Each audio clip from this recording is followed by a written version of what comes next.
First up, we're going to begin with the Trump rally today in the US, where President Donald Trump, well, he failed to fill a stadium, lower than expected turnout.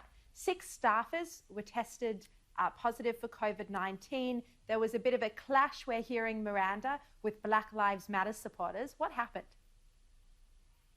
Look, if you read the New York Times and the Washington Post, it was an unmitigated disaster, but it wasn't a great triumph. I mean, they're exaggerating. There were some empty seats at the top of the stadium, but he still filled, I think 15,000 people were there, which is amazing in the middle of a pandemic.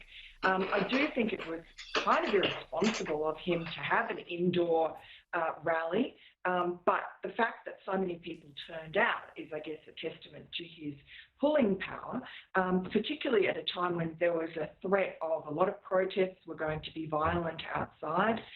There was a little bit of protest, but there was National Guard out there, and they kept it pretty tame.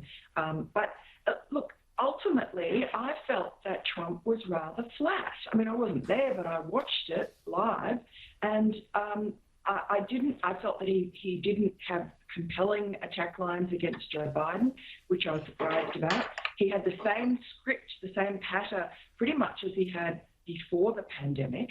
And also he spent an inordinate amount of time, I think more than 20 minutes, defending himself over this ridiculous argument that there's something wrong with him because he walked gingerly down a ramp after a speech to West Point graduates a week ago.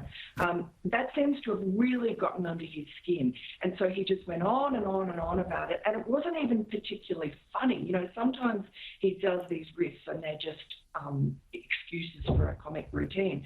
But he really seemed to care what the media was saying about him. So I feel that he's not firing on all cylinders. And he also, the other big thing about that rally was they got completely gamed by a bunch of teenagers on TikTok who decided, there was a big thing was to go and sign up for this rally and leave an empty seat. So they had 1 million people sign up for it. The campaign knew about this a week ago. They had ample time to make allowances for it, but instead they overestimated the numbers. Donald Trump was there saying he's got a sold-out stadium. There's not going to be an empty seat, and they even had a stage set up outside for him and Vice President Pence to give a talk to the overflow. There was no overflow, so they raised expectations of crowd numbers way beyond what was rational. And then they weren't able to deliver them. Mark Latham, what's your take out on this, and how do you think Trump is going? Do you think he's struggling a bit, like Miranda suggests? Yeah, I think he is struggling. Obviously, these mass gatherings are irresponsible in the health environment. If people are going to get out and about and we let them do that, they've got to be spending money to create jobs. That's the point of reopening the economy. But, Sharri, I think it's a matter of temperament. Donald Trump is a great showman, and for him, everything's great. Everything's booming. Everything's going fantastic. Everything's about to explode. That's sort of the Trump mindset and the way that he's conducted his life, really, as a property developer in New York to celebrity TV host, and on it goes. So the health environment of closing things down and a virus stopping people from going to an event, it sort of runs anti to the Trump psyche.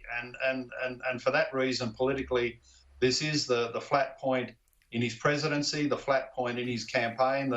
The sooner things get back to boom time and the Donald can talk it up, the better he'll go with the electorate.